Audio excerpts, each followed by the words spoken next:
Almost a minute in.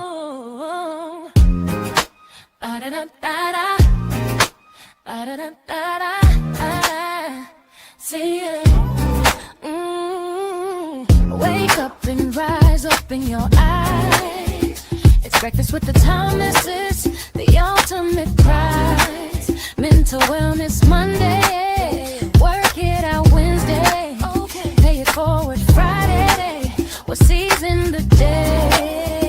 Digital finance, harmony of love, serving food for what those two, rising as the beat and it Eastern on P2G TV.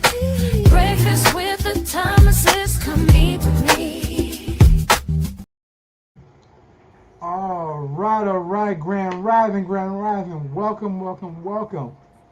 Welcome to another edition of Breakfast with the Thomases, Pay It Forward Friday. I am your host, Alvin Thomas, the Gold Banker, coming to you live 1 gram at a time. And today we have a special host in place. We have my brother Cornell Green. Grand Rising, folks. Grand Rising. Hey, how's everybody doing? This is Cornell Green coming to you from Harlem, USA. Founder and CEO of 21st Century Community IT Solutions, but you can call it Community IT Solutions for short. Community solutions using IT to serve and uplift the community. Awesome. So glad to have you here with us today. Always my pleasure, brother. Filling in for Miss Ruby, who is heading to an awesome event, and you guys will hear a lot about it coming up on Monday because she's going to be in a state where things are going to be happening, popping, and it's part of the digital divide and digital changing. So what we're going to do today, we're going to get into the game of it all. Today we have Pay It Forward Friday is always something we bring forward to the business owner and the community, and today is no exception to the rule. We have the pleasure of sharing this awesome video from Robert Kiyosaki. This is a personal interview that he did. And he's talking about the difference between the mindset of business owners, between wealthy owners and not so wealthy. I'll use that term for lack of a better term. All right, so let's get it started, all right? Okay. Check this out, folks, and we'll be right back.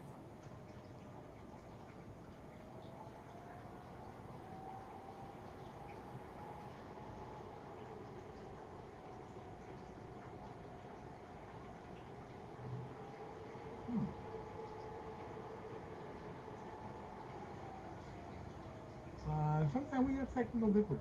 No problem. That's okay. Anyone who's been on the internet for more than a minute understands that sometimes it's like that kid you take out to the mall. They're well behaved until they get out in public. Okay,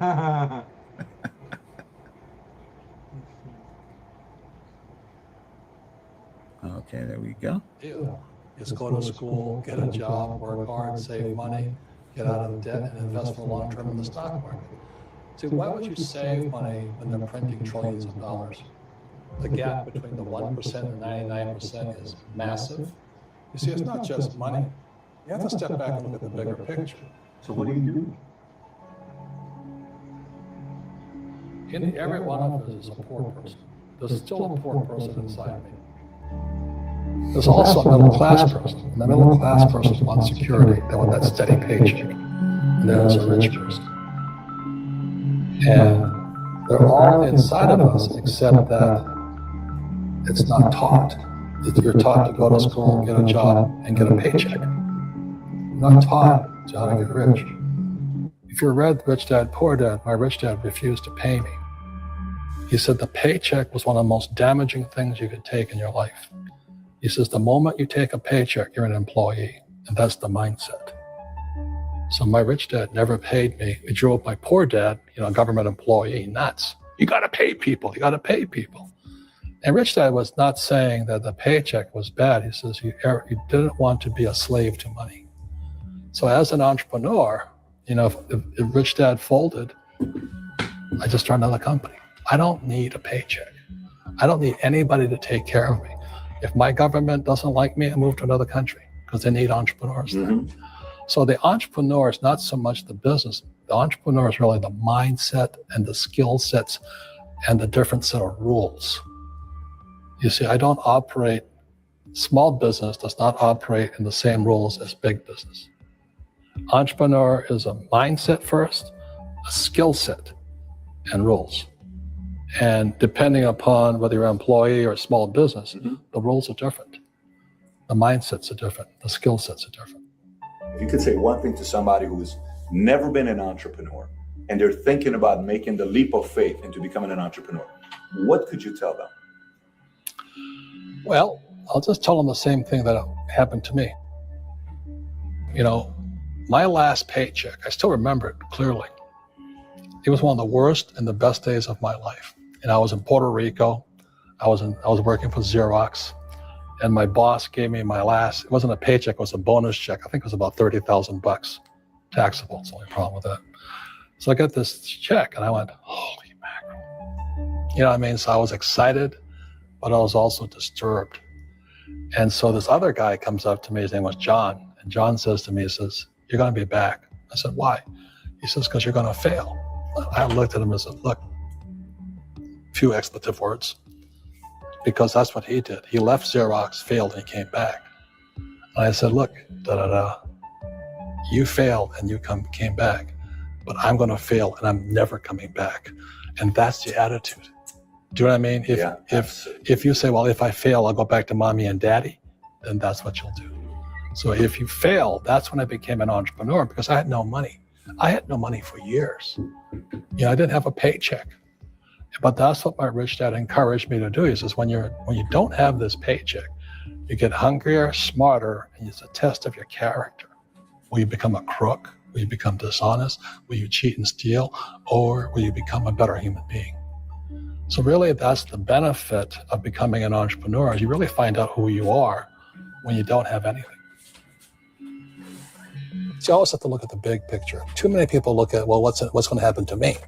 When you look at the big picture, you're also going to know that when something bad happens, something good's going to happen. Mm-hmm. But you got to prepare for whatever is coming. If you think next 20 years will be like the last 20 years, you're going to get creamed. You know, when you and I go to the supermarket and we buy a carton of milk, we always check for the expiration date. But most people do not check for the expiration date on their brains. Instead of get out of debt, I get into debt. You know, I just refinanced $300 million in debt.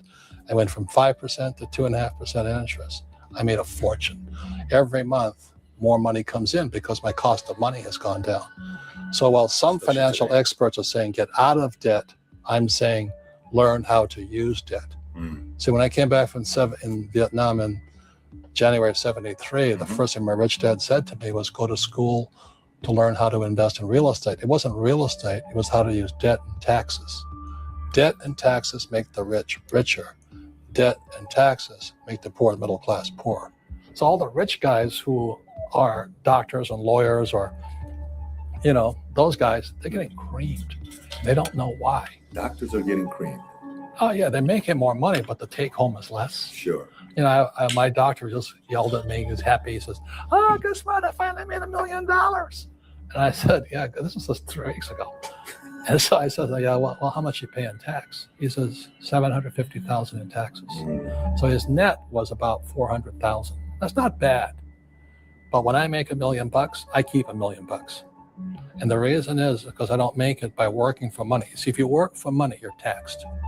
So that's why lesson number 1 in Rich Dad, Poor Dad is the rich don't work for money.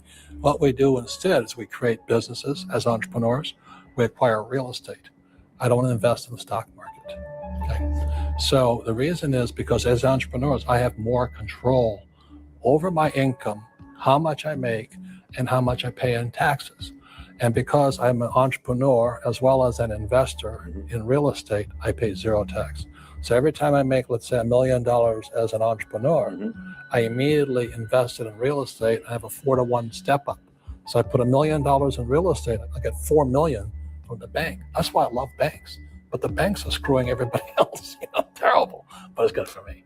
That's why you say when you print, it's good for you, but when you print, it's bad for people that work for money. Because when you print, savers get creamed and people who work for money get creamed. When they print, debtors get rich. You see, debt and taxes make the rich richer, and debt and taxes make the poor middle class poorer. When we have obsolete ideas, we get obsolete results. So what's happening for most people, the idea of going to school, getting a job, working hard, saving money, getting out of debt, buying your house because it's an asset, investing for the long term, is obsolete. The world has changed. The world changed in 1971 when President Nixon took us off the gold standard and money became debt. What if we get rid of school? Then what would happen? Would it be better if we had no educational system at all? No, I'm saying education is more important before. It's just obsolete. You know, there's Moore's law, which states information doubles every 18 months. In other words, everything's obsolete 18 months. So, and this is just a recent phenomenon. So when you come out of school, you're already obsolete.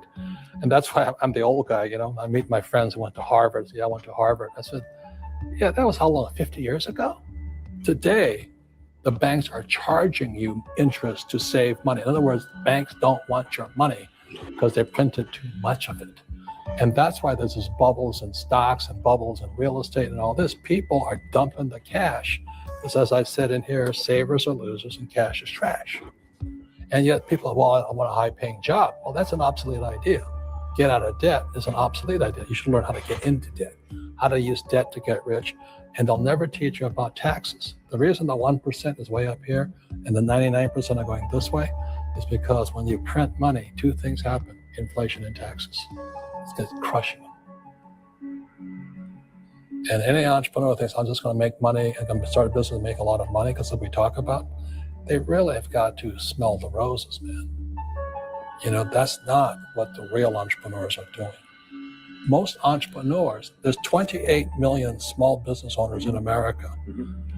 24 million are what are one-person entrepreneurs.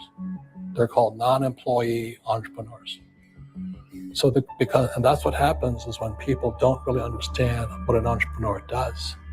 So most big people are self-employed, but they're not really entrepreneurs. The self-employed pay the highest taxes of all, and nobody tells them that. Yeah, it's also called the entrepreneurial spirit. But what we were actually talking about was there's no such thing as a bad economy.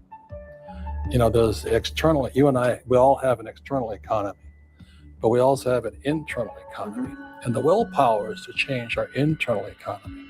So for me, I can see the good and I can see the bad. I don't really give a damn because I'm going to be rich anyway. But a poor person with a poor personal economy, all they're going to see is a bad economy because they don't know how to make money in any economy. And a middle class person, they have a middle class economy. You know, what they want is a nice house, a steady paycheck, and the job and the car. And so when you take their job away, to them, that's disaster. Well, since an entrepreneur doesn't have a job anyway, it's no big deal. So all I'm saying to people, that's what Bucky Fuller taught me, is always two sides. You know what I mean? Unity is plural, at minimum two. So if you think the economy is bad, it's because your economy is bad. If you think that steady, employment is important, then you'll see an economy without jobs. Your economy versus the external economy. Where you control versus where you can't control. I can control. Yeah, it's called an internal focus versus an external focus. So the real entrepreneur has an internal focus that if they fall down, they say, "Oh, this is good because I'm going to go up higher." You know, the average person will fall down and say, "Oh, I'm going to take some Prozac," or somebody has the mistakes. "Oh, the mistakes don't matter." Well, mistakes matter. It means you didn't know something. But a real entrepreneur, whether they fall down, they always can go up. They can stand back up and go higher.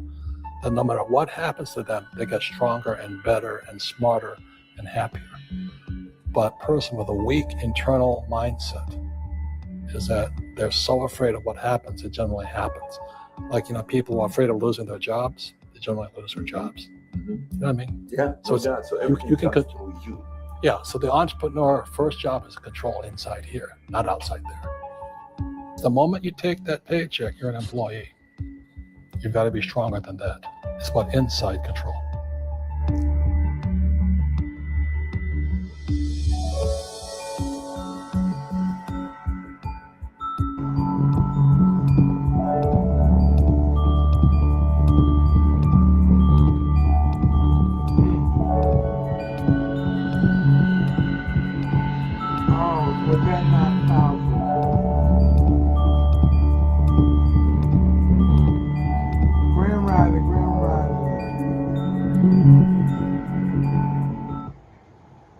right, all right, all right. What can I Okay. tell you about? Well, Oh, that was pretty fascinating, pretty interesting conversation. you Um, know, a couple of things jump out to me. I've been aware of Mr. Kaisaki for quite a number of years, decades actually. Um, he spoke a lot. He spoke a lot about what he calls internal economy and the entrepreneurial spirit and everything. The one thing now, we've known each other for 15 years now, interesting enough, and you guys were around when I put this together. Um, do Do business Business better. Better, which is my first book. Subtitle, interesting because he was talking about not being afraid of failure. Subtitle is Why Small Businesses Fail and How Not to. Now, you know that one of the things I talk about is value. Um, Let me see. I've never done this before. I'm going to, if you don't mind, I'm going to share a picture. Okay, and something you're very familiar with this because you guys were around, you and Ruby, when I created this. Give me a second. Righty, If I you gotta send jump it into the here. thing, I can pull it up for you if you need to. Okay. When you click, Um, I got you. okay. Let me see. Da, da, da, da, da.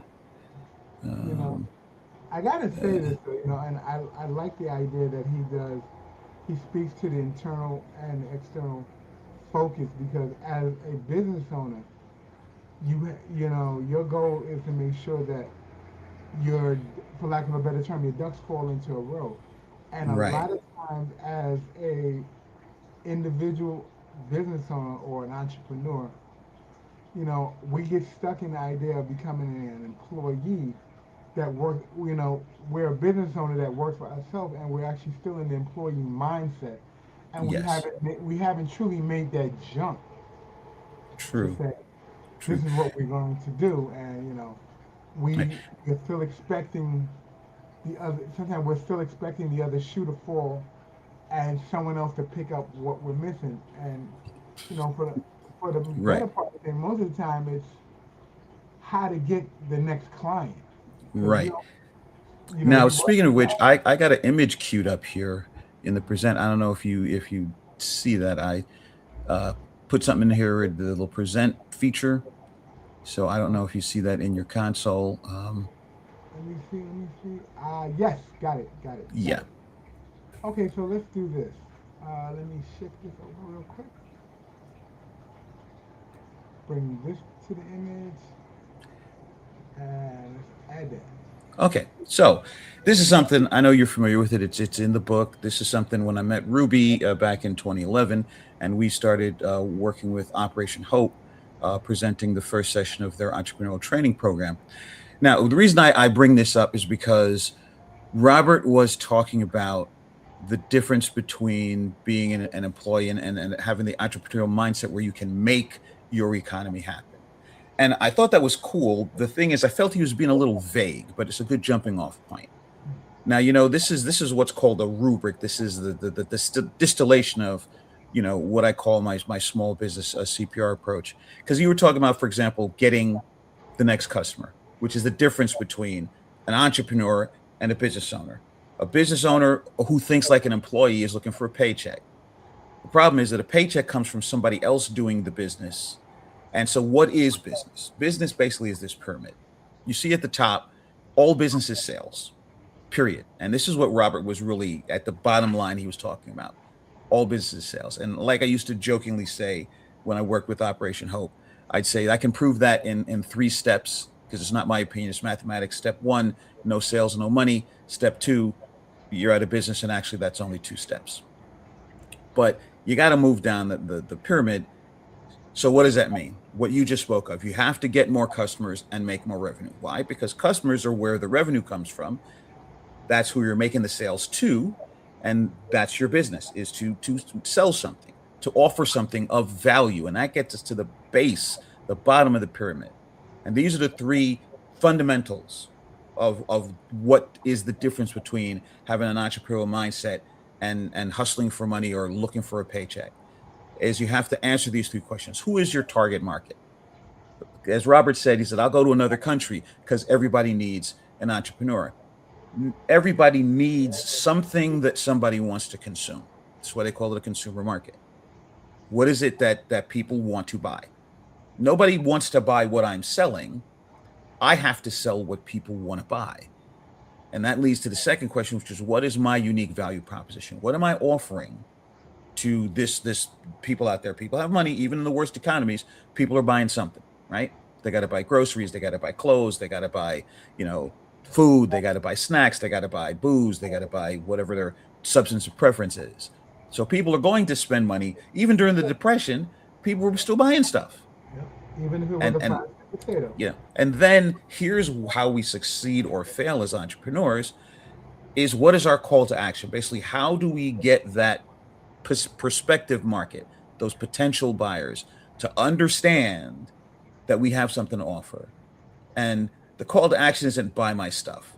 The call to action is to engage people in the conversations. You see in the top left hand corner, that's the conversation that we're in as an entrepreneur.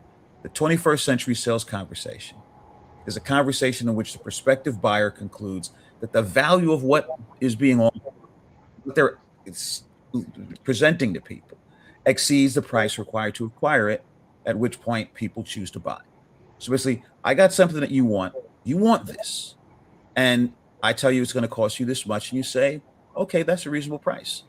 And if that's what you say, if you both want the thing that I'm offering and you agree that the price is reasonable, then you're going to choose to buy. You're a shopper. Like I say, I am not a salesman. I'm a person that creates and offers value. If I was a salesman, I would be rich. Because you ever notice in corporations, other than the C-suite, the CEO, the CIO, the president, whatever, the people who make the most money are not the people who do the thing. It's the sales force. Yes. Okay, because nobody gets paid unless you sell what it is that they're making or offering, the service they're providing, etc. So they're always going to make more money because they're how everybody gets paid. They're even how the people at the top of the food chain get paid, the C-suite. Because unless the CEO or the CIO or the CEO or the chief, the vice president of finance, unless they're out there making sales and bringing in customers, they're dependent on the sales staff to get paid. And so basically, what happens as entrepreneurs is we're everything. We're the founder. We're the worker bee. We're the office manager. We're the sales force. We're the customer service support. We're the people in the front assembly line that's actually putting the products together. We're the people who deliver the stuff. We're everything. And that's the entrepreneurial mindset. And so that's why I felt that Robert wasn't saying anything that was false. He was just being a bit vague. But then it was a 10-minute video. How much could he really get into things, really get into deeply? And of course, a lot of people who've seen it, they've read his book. So that's why you write a book. That's why I wrote this book, because it's too much for me to try to say in a short conversation. So you write it down, and then if people are really interested, buy the book, read the book. It's all in there. And So you can take this down now. One of the things that you really have to, come upon is the fact that Robert Kiyosaki wasn't telling people how to do business. He was telling you the outcomes, essentially. Right. So Yes. that's like, okay, I'm not going to tell you how to do it, but Yes. I'm going to tell you where you end up if you do it right. Yes. And one of the things that we got to realize as individuals and people, no matter what you do in your life, you are a business entity to yourself. Whether Yes. it be a housewife who manages a home, whether you're an employee for a corporation and you're doing a job, you in itself are traditionally a business everywhere you go. Wherever you stand, however you create money, you're a business. And if you're not doing these things, you're either not producing or you don't have a place to live. And let's keep it 100%. Yeah. You don't have any place to live. So one of the things I want people to really look at is we really got to get down to the idea of what the big picture is when we're talking to you guys. And I want to thank everybody for being on. We're on. This is Breakfast with the Thomas Paid for Friday, and we're on 7 different platforms all the time. We're on 7 platforms all the time, Yes. making sure that this information gets to people and they get a chance to jump in and say what's on their mind. Right. You really got to take into concern that what for you, what is your value proposition? What do you want to? Yes. And this speaks to his internal focus. You know, Yes. if And if you're I could not, just jump in for a second, one of the things that he was really speaking about, and we discussed this before we started this stream, is its mindset.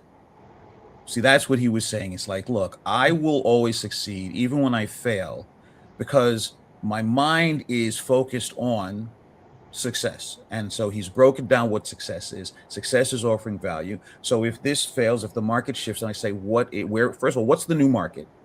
And then what is the thing of value that people want that I can do? Because he can't do everything. He's not a construction worker. He's not a programmer. He's not going to write an app, but he might engage the services of people to create app. Like he created a board game to teach the principles of Rich Dad, Poor Dad. Okay, now you can see, oh, that's just a game. No, it's not. That's a tool. And some people could buy it just because it's a game, because people like board games, just like they buy Monopoly. But they don't realize that Monopoly was actually created, the woman who created Monopoly way back in the day, it was to expose the way that rich people, particularly in real estate, exploit the poor. So the object was not to be the last man standing and grab all of the property and all the tools. The fact that the game worked that way was exposing the fact that that's ultimately what ends up happening. and See, but that's people part, forgot the intention of the game, and they became the thing she was trying to warn people against. and that's really funny because when we play Monopoly, our whole goal is to, for lack of a better term, is to get control of boardwalk and get control of the most hotels. But Exactly. the message, the true message behind it was, for lack of a better term, sometimes it gets missed. The big picture was, this is what the wealthy are doing. And Yeah. I'm not even opposed to what the wealthy are doing because our goal is to actually rise above the 99% when we have conversations and shift the way we think about what we do and what we have. Yes. And that's one of the things that we do with P2G. We actually, before we even get you into doing anything about digital financial literacy, our first goal is to work on your mindset Yes. and let you realize that you are capable, you have the ability to. And it's not that we say you do, it's that you say you do, and then you're ready to move into the next step. Yes. Because no matter what we tell you, and even when we show you, until you're ready to, take that leap of faith on who you are as an individual, and you're ready to change where you are on, for lack of a better term, where you are on the playing board, you know, if you're on Baltic and your mind can only get you to Baltic, Yeah. yeah, if you play Monopoly, you get Yes. the. Yes. No, If so you you raise an you're excellent point. You raise an excellent point, Al, because of course a lot of people play the game and everybody tries to go for Boardwalk because that's the most valuable property. Mhm. But savvy players realize, you know what? No, no, no, no, no. I'm gonna go for Baltic and the other purple guns because those are the cheapest properties. But if I own all three of them, that's my beginning. That's my foundation. And then That's the while first. everybody else is dog eat dog trying to go for the expensive properties, then maybe I'll buy at one of the railroads. And I wait for all these other people to beat each other's heads in and cut each other's throats, and I'll build up slowly from the bottom. And this is what I like about working with you guys. Like I said, I've known you guys for 15 years, and I've seen P2G come into an existence and develop. And what I like about you, as opposed to a lot of these supposed financial advisors or people who are selling literacy, is everybody selling a number. If I see one more thing pop up in my Facebook timeline or YouTube telling me how I can make $10,000 customers or make $10,000 a week, you and I have had this conversation before. Yes, If we you have. can, if you making $10,000 a week, two things about that. First of all, there's 52 weeks in the year. That's $500,000 a year. So if somebody putting up this ad on Facebook is actually making $500,000 a year, why are they trying to hustle me for whatever little rickety course they're trying to sell? Go make your money. But secondly, as an entrepreneur, if you focus on the number, and I say this all the time to people, if somebody pays me $10,000, they just hired me. Because if I pay you $10,000, Al, you better answer the phone on the second ring At least. because that's a lot of money. And so basically, that is an employee that employer that's not paying me any benefits, that's not doing any withholding, that's not giving me any workman's comp, that's not giving me any unemployment if I get let go. you know. And I say to people, you can make $10,000 by having one $10,000 customer, or you can make $10,000 by offering something of value of $100 to 100 people. To me, I'd rather do it the second way, because more people have $100 than have $10,000. And second of all of these things, especially now that whole AI hype cycle and it is up, everyone's jumping on the AI hype train, and they say you can make. First of all, what they never tell you, Al? They never tell you what it is you're going to do that people are going to pay you $10,000 for. Well, They just first of all, float this number up in your head like a carrot to get Cornell, little suckers to buy their course. you are absolutely right. Because guess what? They're not in the, you're not in business to give your work away. You're in business so people can come see you.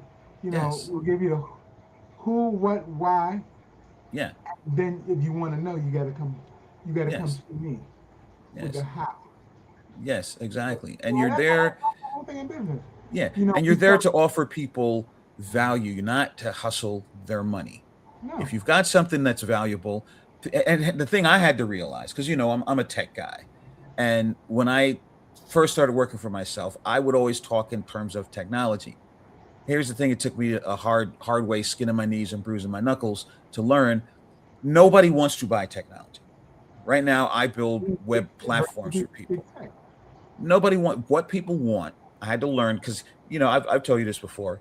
I build full platforms, not just websites, but platforms. Everything you want. You want e-commerce. You want online education. You want sales funnels, outbound email campaign. All that. I build that for you, self-owned, no recurring costs on the WordPress platform.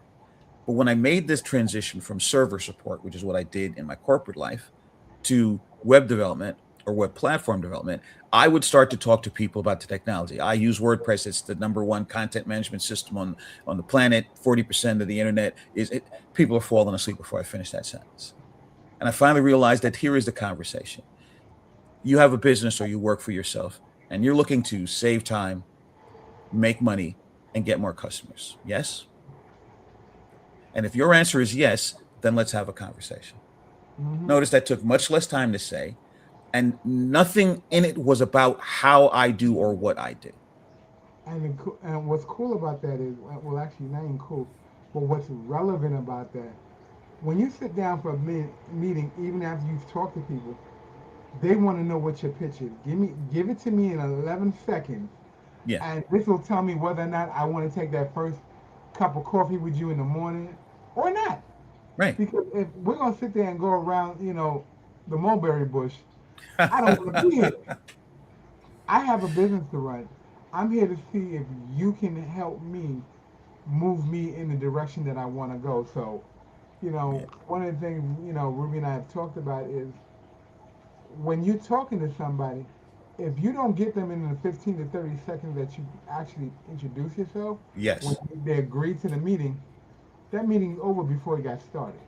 Yes. So, And I jokingly say to myself that I almost want to license that Janet Jackson song, "What have you done for me lately?" well, Because that's really the question. That's the question everybody has. My first business coach, I took a program when I had to go independent because of the subprime mortgage meltdown, melted down my last full-time job, and the New York City Business Solutions. And my first business coach, Fran McNeil, gave me this phrase that everyone's favorite radio station is WIIFM. What's in it for me? And that's the thing that we have to remember and this is what Robert, again, was speaking about in vague terms, but this is what he was talking about, that he could go to another country, that he could change with the economy. As long as he's got his fingers on the pulse on what people want that they're willing to part with money for, he can make money. Now, the other thing that I had to just clarify is he kept talking about how debt and taxes make the rich richer. I understand his point, but he was actually, if I may, in my humble opinion, offered that he was using the wrong term. It isn't debt that makes the rich richer. It's credit, which is access to capital. Okay, it's leveraging credit. Now, if you're poor, you think of that as debt. But if you're wealthy, you understand that he's not going to get in debt. He's going to leverage capital at a cost, because he knows he's going to take that capital and he's going to multiply it. Poor people like I did in the beginning of my IT career in my 30s, I got that Chase Bank account because I was making $60,000 a year. And I maxed that credit card out so fast, you'd think I was trying to be Usain Bolt and beat him to the finish line. Because, like a lot of people, I was using that credit card as if it was my money. But it's like that first month, they're going to want that minimum payment, or they're going to start charging interest on it. Very true. Because what I didn't realize is, okay, whatever the credit line is, can I use this extra money in a way that it'll pay itself back and make more money on top of that? If not, leave that card alone. First of all, That's what he was talking about. What you actually, you're pretty spot on to that.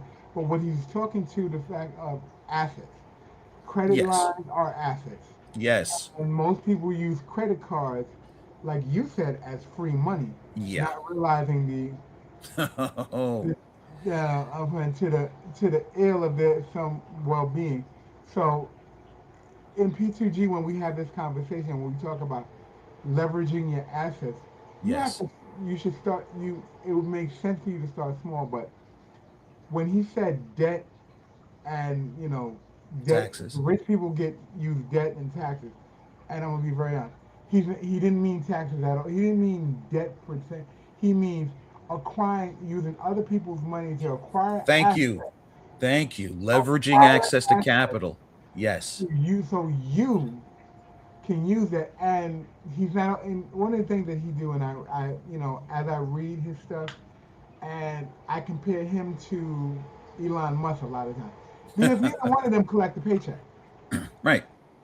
Both of them realize that they make more money when they borrow assets to get assets, and this defers tax Right. payment. And that's the taxes part. Yes. Hold on, let me say this because I have to. No, but No one here on this show is a tax professional. no. Go check with your tax professional before you go do anything crazy or anything that you say directly. And we always say on this platform, don't believe anything we say. Go check it. Do your own research. Thank because, you. We've done some research before we've made certain statements. So please, always go do your own research. But Yes. assets are used to leverage your financial position. Yes. And he said it plain and clearly, and I don't know if everyone got that. He says he borrows $1 million, and Right. he keeps $1 million because he takes that $1 million and pushes it to a $4 million asset. So now he holds onto $1 million to maintain his lifestyle, and so he never loses it. And in tow, because he's a real estate man, he shifts it out. Right. Years to the right. And notice what else he said early in that video. He said that he refinanced his debt, and he went from 5% to 2%. And therefore, he increased the amount of assets he had available to himself because the cost of utilizing that asset went down by more than half.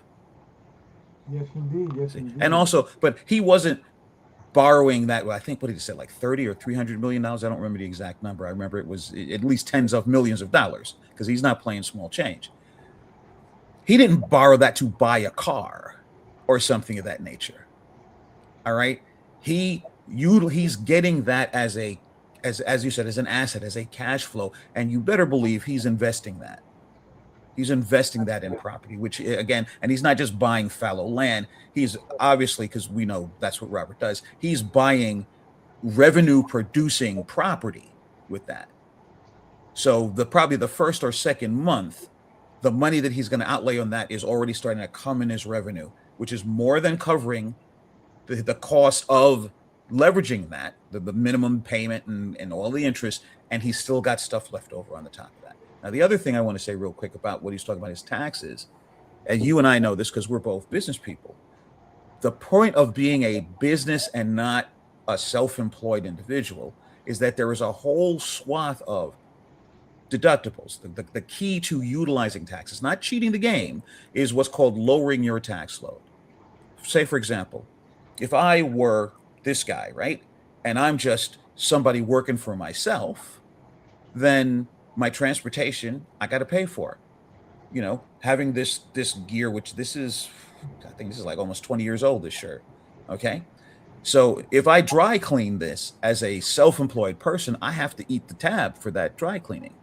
But as an entrepreneur, since this is my business uniform, that's a business expense for me to maintain my professional attire. So at the end of the year, I write that off on my taxes. I write my transportation when I go to and from clients. If I take a client out for lunch, in fact, I didn't realize this the first few years. My accountant, my CPA, whenever we would go to do my annual taxes, I would always have to block out 2.5 hours. It took us half an hour to actually do the taxes. The other 2 hours was just running our mouths. And he would always take me to lunch. And I thought this was very generous of him. It's like, no, I'm his client. He just did my taxes. That's a business conversation he's having. So no matter where we go, no matter what the tab cost, he writes that off on his taxes. And it's like, oh, that's brilliant. And that's what Robert was talking about, how taxes make the rich richer. Taxes make the entrepreneur, they are a tool for the entrepreneur. The tax code is written basically for people who own businesses. They're not written for employees.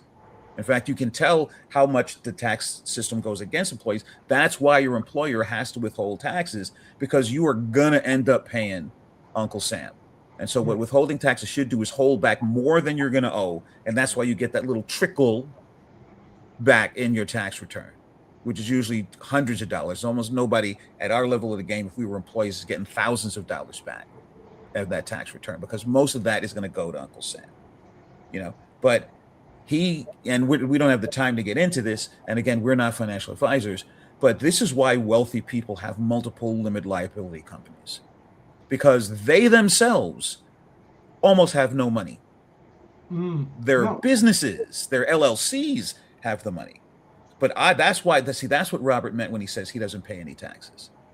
His businesses have taxes levied against them, but they generate the revenue to pay those taxes and make well above that. But Robert Kiyosaki, personally, if you look at his personal tax return, he's probably broker than us. And in some cases, that's not a bad thing. Exactly. And again, folks, we're not talking about cheating on the taxes. We're talking using the system the way that it works. Cool. Now, I want to shift gears for just a quick second. Certainly. I want to talk about what he says about Moore's Law. And, I did the research on that, and I was actually very amazed. Yes. Realize that is an actual factual statement. With the current education system that we have, it says that most of the time education doubles in about every 18 months. So the question is, we go to school for 12 years.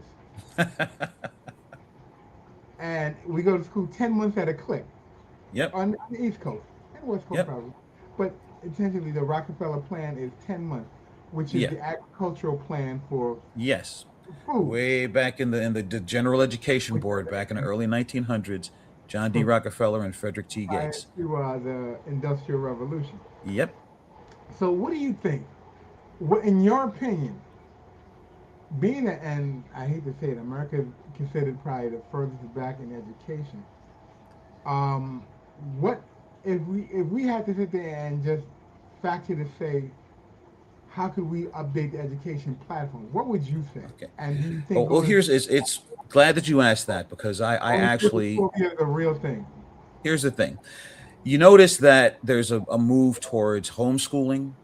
And you just hit the nail on the head. The old model, which is about 120 years old at this point, General Education Board, founded by John D. Rockefeller, the first billionaire in human history, through and his lieutenant Frederick T. Gates, who famously dropped the statement that is into the quote often stated that we don't want a nation of thinkers, we want a nation of workers. Yeah. The educational system is designed to train minions to work in factories. But we're moving away from the manufacturing base of the American economy to the informational based. We're a service based economy, and that service is information. Now, I looked up the stats of online education, and it's interesting because you and I are working on building the educational platform for P2G networks. Yes. Education is moving so fast that I'm not predicting this is where it is already now. It's going to be online education because the days of working from a printed textbook, once you print information, it's obsolete. Okay. Mm. While the paper's still warm off the presses, it's already obsolete. Education is moving at the speed of Moore's law. So you've got to have a flexible, rapidly modifiable education system. A lot of colleges, if you look at them, have online branches to, I mean, talking Ivy League schools, some of the top schools in the country. I'm looking at the stats now in 2025, online education is a $110 billion industry. The projected stats are by 2029, which is 3 years from now, it'll be a $340 billion industry. And again, we're not talking numbers. I don't need even the merest fraction of that. 1% of 340 billion is $3.4 million. Okay, no, it's $3.4 billion.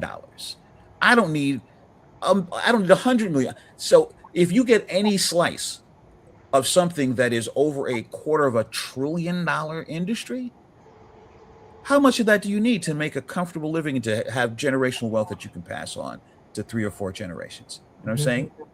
So what you guys are doing with the digital financial literacy, you're taking your entire curriculum and now we're turning that into online education. And once it's there, as soon as it changes, because it's not a textbook, it's a platform. As soon as it changes, you we change can it. More pivot. people are going to be learning online, or learning of value, because as you stated so accurately, the entire secondary, primary, and secondary school education is designed to teach people to be workers. And that's it. It's not designed to teach them to think critically, because look at where we are politically. If people could analyze things critically, that's all I'm going to say. Okay. Thank So you. you got a lot of educated Yeah, people who can't reason because they were never designed to reason. And Frederick T. Gates stated specifically that it was not their intention to ever teach people to think. They weren't going to make them lawyers or doctors or writers or teachers. Look, we got enough of those. We meaning the moneyed class. We're going to teach them to happily work with our molding hand, as I said, and to enjoy their lives as we find them and be happy. Basically, to stay in their place. That's what school is designed, and that's not just up to high school. That's college. That's university. That's advanced stuff. It's designed to teach you to go to work for somebody else. And that, those days are rapidly becoming obsolete. that is a very much a hierarchy mindset, and as much as I'd like to say, I don't like to say it that way, but that's exactly what it is. Yeah. This is why P2G is doing what it's doing, and let's get to the meat of it all. There are there's two possible futures out there, and in this conversation where we're going is you can stay without knowing how to operate the infrastructure on how to move your own personal finances, because all this happens truly at the base of your personal finances. Or you can Yes. come and find out. Come have a conversation with us on Wednesday night at 8 o'clock on Zoom, and you can actually look right here and you can scan the QR code if that's more your speed, or Yeah. you can actually take a look at the flyer and actually get the information and log in to yourself to Yes. your own Zoom Yes. and have a conversation.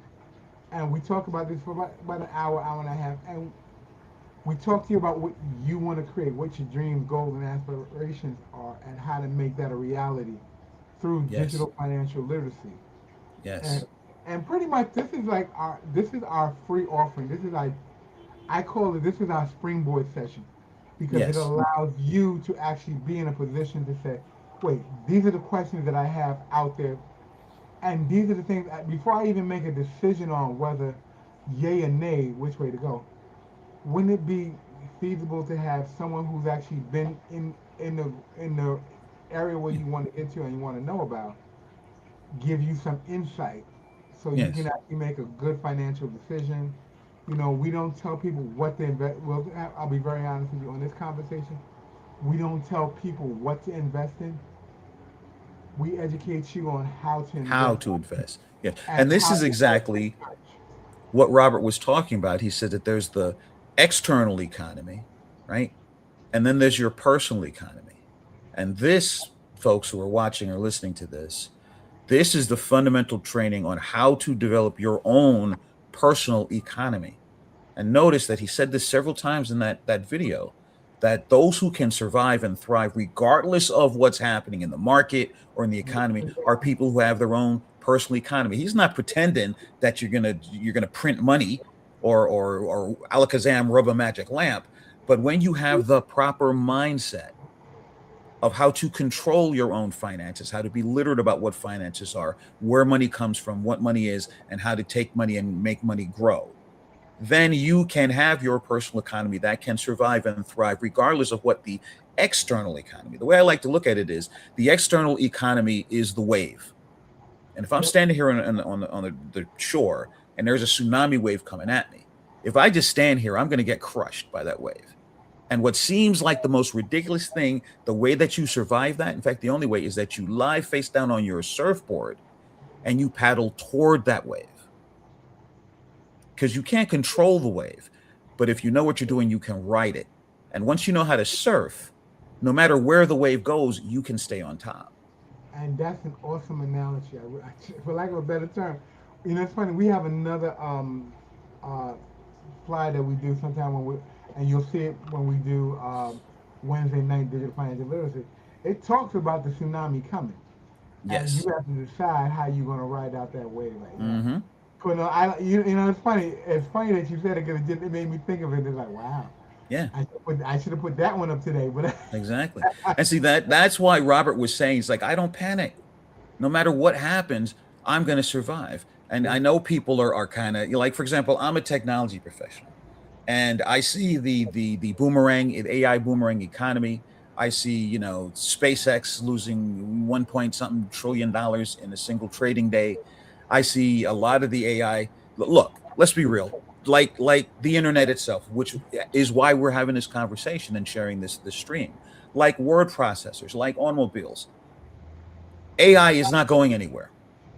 Okay, but every new hype cycle has got to correct itself. I mean, nowadays you believe that AI is going to put your kids to bed, mow your lawn, and slice your bread. but No, it's not. It's a tool. Everybody's acting like it's going to be the substitute for your brain. And as we've discussed privately, AI is an amplifier. Your brain is the instrument. Okay.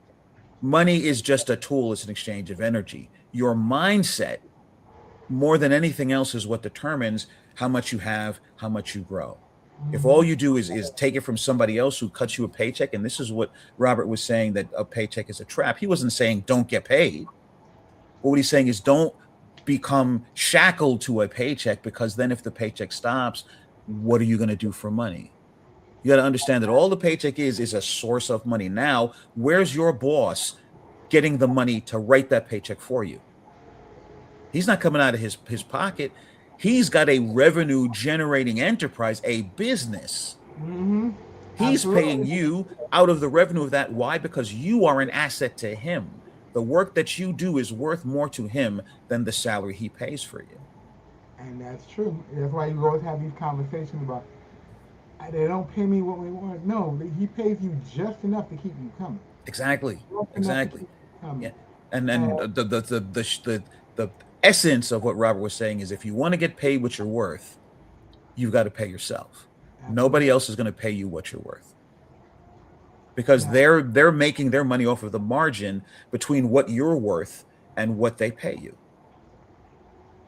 Because if they were paying you what you were worth, then what's in it for them? They'd have a zero, benefits. There'd be no margin for them. So you're always going to be overworked and underpaid when you're an employee. And I don't say that as if someone's exploiting you. That's just the mathematical way that being a labor to someone works. Because when you're a labor, they don't look at you as an asset. They should, but they don't. They look at you as a liability. That's why AI, mistakenly, all of these corporations, is that they're trying to replace human beings with AI, so they don't have to pay you your salary, But what they're realizing is AI cannot yet do what human beings do. And I mentioned the AI boomerang economy. What's happening? I love this. This is hysterical. Is that a lot of these? I'm not talking medium-sized businesses. I'm talking the biggest corporation in the world: Apple, IBM, Microsoft. They laid off tens of thousands of people, coders and developers, thinking AI was going to replace them. Now they have to go around and on the QT, they got to hire these people back. And Yep. now most of them, they're hiring them as consultants, not employees, at more than they were paying them before they let them go, because now they got to come and clean up the mess that the AI is making. And they're hiring those people rather than newbies. You'd think, oh, they're just going to hire somebody fresh out of school. No, because these people already work there. They already know the infrastructure. They already know the code base. Mm-hmm. So they have to get the experienced people. But the experienced people are saying, hey, you just let me go. So if you want me back now, first of all, no, I'm never going to work for you again because you're just going to do the same thing. So now here's my terms. I now work for myself. You're going to pay me more. And these are the conditions under which I will work, or I'm not coming back. I like that. I like that. And right here, we tell you right here. No, yeah, well, we might as well go ahead. This is the other thing. We talk about knowing, knowing how to stay in your square. You tell people all the time, you got to stay in your square. Whether it be being a consultant, you got to know when we had these conversations on Saturday, we talk about status correction. You know, being your own person, being who you are and what you do. We have a conversation for what that truly is and what that really looks like. I always tell people, do you know who you're working for, and are you really capitalizing on it? Are you are you paying bills you shouldn't be paying? Are you taking responsibility for stuff that you really Mm, don't own, someone else should be handling? And Saturday we have this conversation, and it's another part of our education process. We do an introduction called Introduction to Status Correction, and we answer those questions about who you are, who do you really belong to, and is your right. square truly your own? And we have a conversation, and then right after that, right behind that, we have the actual class. We have some people who have actually made the leap, and we have an additional session that same day, and we go into how to get it started and how to get it going. So if you want to honestly know about where you are and how to find out what your status is, come join us this Saturday at 7 o'clock. Like I said, we have the Zoom link right here. We have the code right up top at 7 o'clock Saturday, and then right after that, we'll be with you guys for an hour, and then we go into the study course, and we have people in there who have actually made the leap to go forward. But P2G is becoming a major educational arm, and we want to make sure that people are taking advantage of what they're doing. We have classes coming up. We have a master class this weekend. We have a master class coming up this Sunday on the 9th, and we're talking to business owners about getting their business ready to take on the digital divide beyond what they know, Yes. beyond the basic POS, swipe, tap, and be the third person in line to get paid. We're talking about actually using an digital financial literacy to actually start commanding your business and creating new customers, learning how to onboard crypto, and being in a position to say, I want people who are willing to do business with me directly because I provide a service that they can use. Because a lot of times, one of the funny things I realize as I go around the city and I've been talking to business owners, the biggest concern is I don't know how to use it. Not that they don't want to Right. use it, but they don't Right. know how to. So Exactly. we created a master class, and we put it out to local business owners to actually say, hey, we have an opportunity for you to actually learn how to onboard, use, and accelerate your business. And for me, that's my three-step process: build, Yes. acquire, build, and use, or we acquire, build, and protect. And for $49, you actually get a chance to learn how to do it, get it on board, and get yourself situated. And it's all hands on, not one to one, but hands on. We Yes. walk through the process from beginning to end.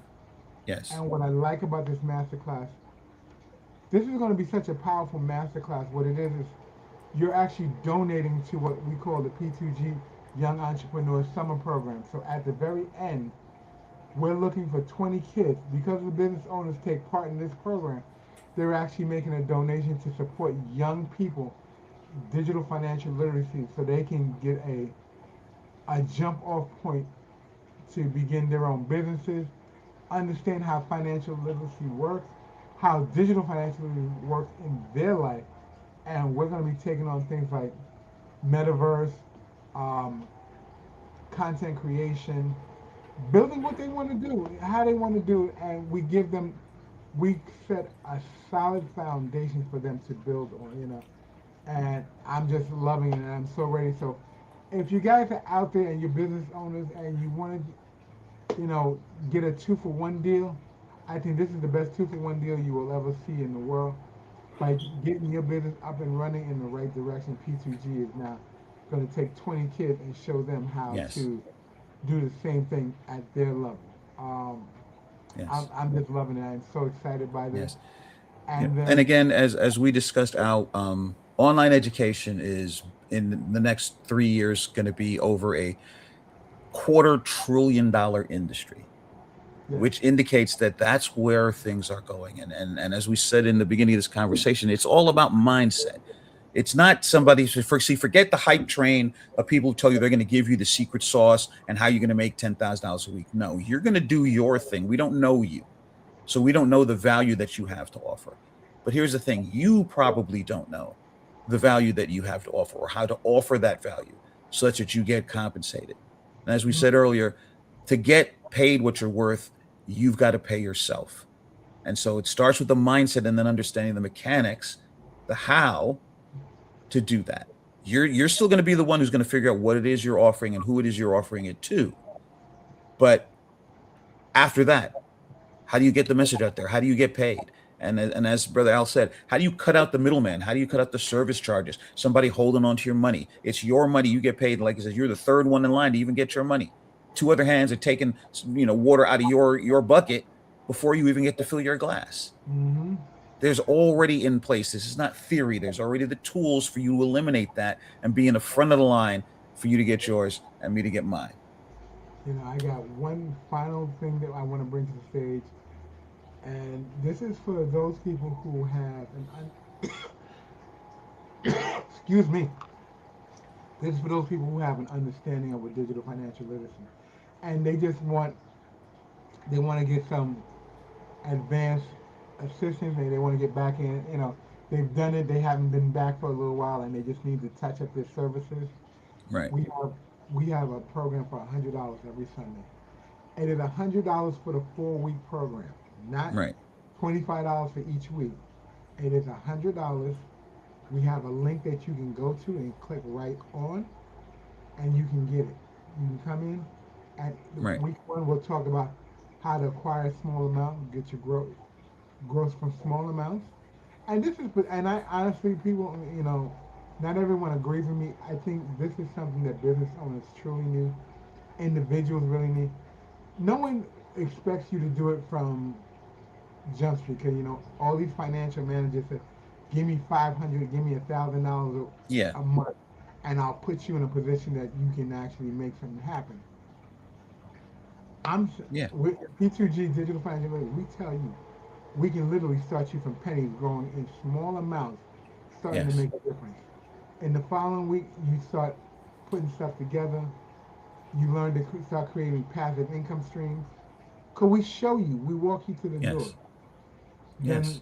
follow that, we show you how to double dip both sides.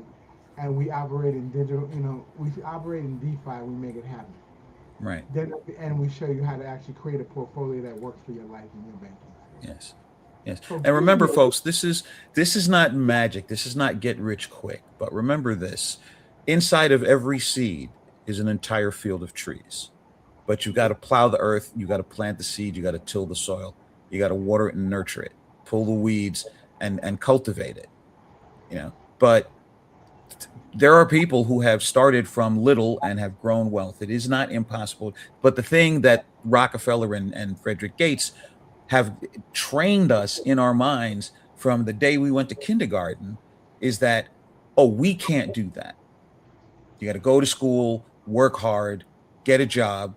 If you're fortunate, someone's going to give you a job, and then maybe you can get some stuff and die with a few bits of toys. Well, that was the old model. But we're not manufacturing stuff anymore. We're not filling up factories. Okay?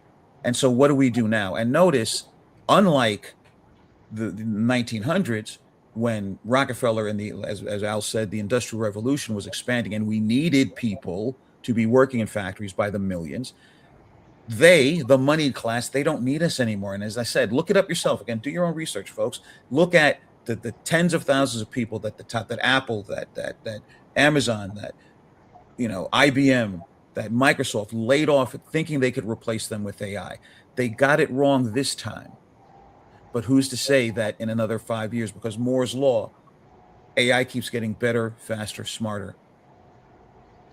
Eventually, especially all of us white collar workers out there sitting in an office, depending that we're going to punch that clock, do that 9 to 5, Monday through Friday, and get a paycheck. What are we going to do when they finally can successfully replace us? Are you going to wait? Because notice, they're not giving anybody any parachutes. They're just opening the door and kicking people out of the plane. Yeah, it's real. Don't wait till you hit the ground and go splat. Like I said, Cornell, thank you for being on with us today. It's been an amazing pleasure. Always my pleasure, I brother. love when we get in it. We never have enough time to get to the end of it. We could be here for a week, brother, and we'd still be going. Everything. Guys, we're on, like I said, we're on 7 different platforms: Facebook, LinkedIn, YouTube, Twitch. We got stereo. We are on Clapper. Brother Cornell, Tyrone, menacing. Faye, good to see you. Oh man, everybody said Black Castle. You were in the room earlier. Lewis, thank you for being on. And Maricita, thank you from Clapper. We love having you. I hope you enjoyed the show. I hope you enjoyed the conversation. Definitely, if you like what you see or like what you hear, come hit us in the back chat. We're at p2gnetworks.com. You can click the link on the pages. We're out of here. Yes. All right, folks. Anything else?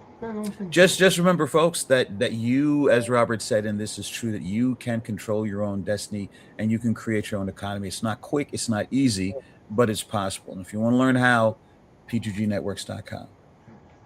And thank you again for Cornell being on. And y'all guys, get his book from Amazon, Do Business Better. Look for this cover right here.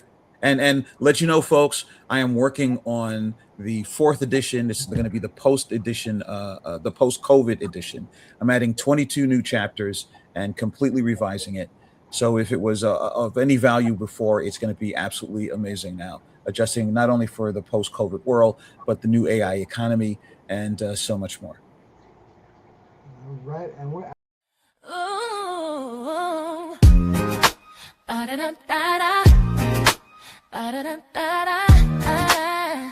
see you. Wake up and rise, open your eyes. It's breakfast with the Thomases, the ultimate prize. Mental Wellness Monday.